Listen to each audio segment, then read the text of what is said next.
On est bombardé de données tous les jours, mais soyons honnêtes, la plupart du temps, elles ne disent pas grand-chose. Elles sont là, brutes, silencieuses. L'idée, aujourd'hui, c'est justement de changer ça. On va voir comment on peut prendre ces chiffres et les transformer en une histoire. Une histoire qui a du sens, qui captive et surtout qui convainc. Bref, comment on donne vie à ces données. Qui n'a jamais été dans une réunion comme ça, hein?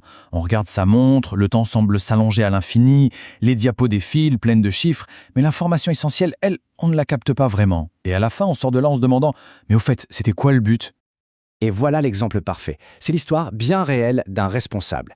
La réunion commence, 10 minutes de retard, bon, ça arrive. Sauf qu'après, on passe une demi-heure à décortiquer la méthodologie. Une demi-heure. Résultat, plus de temps pour le plus important, les recommandations. Tout le monde repart énervé. C'est la preuve qu'une recherche, même excellente, peut être complètement gâchée par une narration catastrophique. On vient chercher des réponses et au final, on repart juste avec de la frustration. Alors, avant de chercher les solutions, il faut bien identifier le problème. Appelons-le par son nom, le cauchemar de la présentation. On va disséquer ce qui fait qu'une présentation, au lieu de faire briller une idée, finit par l'enterrer sous une avalanche d'infos confuses. C'est ça, le fond du problème. Les mauvaises présentations tuent les bonnes idées. C'est aussi simple et aussi brutal que ça. On peut avoir l'idée du siècle, des données en béton armé, si la présentation est mauvaise, tout s'effondre. C'est cette dynamique qu'il faut absolument inverser. Bon, maintenant qu'on a bien posé le problème, on passe à la solution. Et la toute première étape, c'est le b.a.-ba, choisir le bon graphique. C'est un peu comme une boîte à outils. On ne va pas utiliser un marteau pour visser une vis. Eh bien, pour les données, c'est pareil. Chaque graphique a son rôle, sa mission. Prenez le graphique en anneau, le fameux donut. C'est joli, c'est moderne, mais attention. Son vrai super pouvoir, c'est la simplicité. C'est parfait pour montrer la composition d'un tout, mais seulement avec, 3 parts, grand maximum. Si on en met plus, ça devient illisible, c'est le chaos visuel garanti. Alors, pour faire simple, voici une petite règle à garder en tête. 3 catégories ou moins, le camembert ou le donut, c'est parfait, on voit tout de suite les proportions. Mais dès qu'on passe à 4, 5 catégories ou plus, là il faut changer d'outil. Le diagramme en bâton devient bien plus efficace. Pourquoi ? Parce qu'on peut comparer les hauteurs des bâtons d'un seul coup d'œil, c'est beaucoup plus direct. Et là, attention, petite subtilité. Colonne verticale ou barre horizontale, c'est la même chose, non ? Eh bien, pas tout à fait. La vraie différence, c'est une question d'espace. Imaginez que les catégories ont des noms un peu longs, des noms de produits, des phrases complètes. Avec des colonnes verticales, les textes en bas vont se chevaucher, c'est le bazar. Alors qu'avec les barres horizontales, on a tout l'espace qu'on veut sur le côté. C'est tout de suite plus propre, plus lisible. Pensez-y. Maintenant, si l'histoire qu'on veut raconter est une évolution dans le temps, alors là, il n'y a pas de débat. Le graphique en courbe est le roi. Il est fait pour ça, pour montrer une tendance. L'exemple que tout le monde rêve de présenter un jour, c'est la fameuse courbe en crosse de hockey. Ça commence doucement, ça stagne un peu, et puis, boum, ça explose vers le haut. C'est une histoire de succès fulgurant que n'importe qui peut comprendre en une seconde.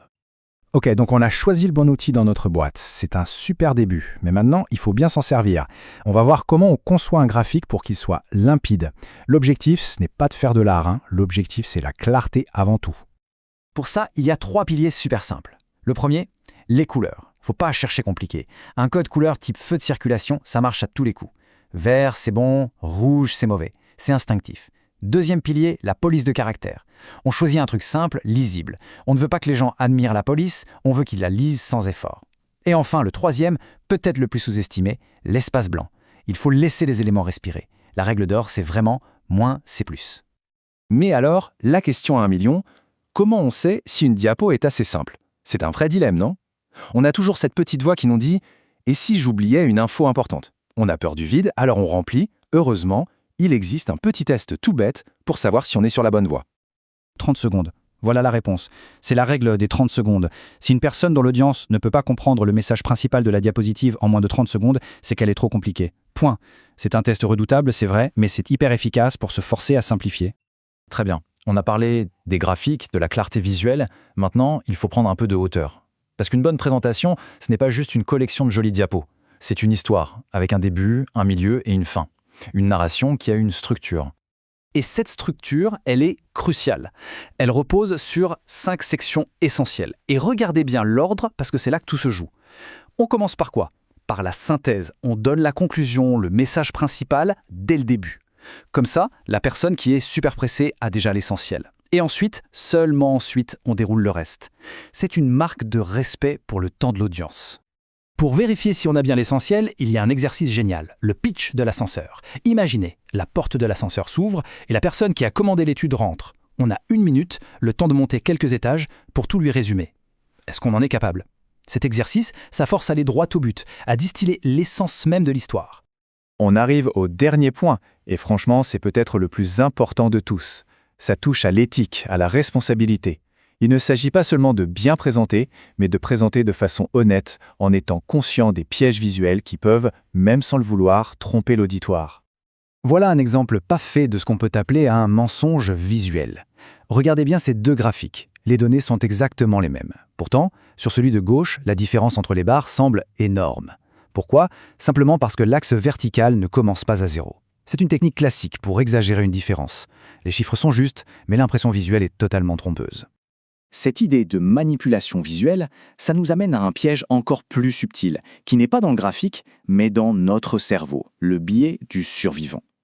L'idée est simple, notre attention est toujours attirée par ce qui a réussi, par ce qui a survécu. Mais on oublie complètement de regarder tous ceux qui ont échoué. Et pourtant, les leçons les plus précieuses sont souvent cachées dans ces données invisibles. Et pour finir, une histoire incroyable qui illustre parfaitement ce biais. Seconde Guerre mondiale, les Alliés veulent améliorer le blindage de leurs bombardiers. Ils analysent donc les avions qui reviennent de mission et ils regardent où se trouvent les impacts de balles. Ils voient que les ailes et le fuselage sont criblés de trous. La conclusion semble évidente, il faut renforcer ces parties-là. Mais un statisticien, Abraham Wald, arrive et dit non. Vous faites complètement fausse route. Il a expliqué que les zones à renforcer, c'était justement celles où il n'y avait aucun trou sur les avions qui revenaient. Pourquoi ? Parce que les avions touchés au moteur ou au cockpit, eh bien, ils n'étaient tout simplement jamais rentrés. Il a regardé les données manquantes. Et c'est ça la question finale à se poser.